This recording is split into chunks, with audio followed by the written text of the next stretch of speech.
Welcome back. Here's our loaf. It's been out of the fridge for about 2 hours now. It's proofed up just a little bit. It's filling out the basket a little bit. Doesn't look so lonely and isolated in there, so I like that.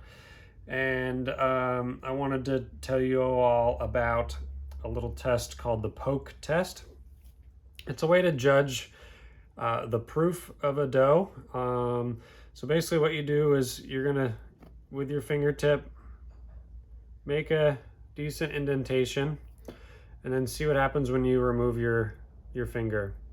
If it springs right back, then your dough would be a little bit on the underproofed side, meaning that there's still plenty of metabolism for those microbes and they're still pumping out CO2 to reinflate that indentation we made.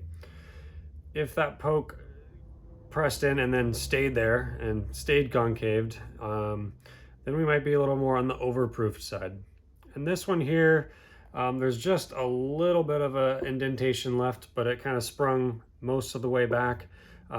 That's a really good sign. That's kind of about where you'd like to be, but there's a very wide range of acceptable proof when it comes to baking. And I want to show you kind of the optimal, but also let you know that we never, it's not that we hit this optimal state every time. And so sometimes we bake on the underproof side, sometimes we bake on the overproof side, and there's a window of acceptable results there, and each has kind of their own pros and cons.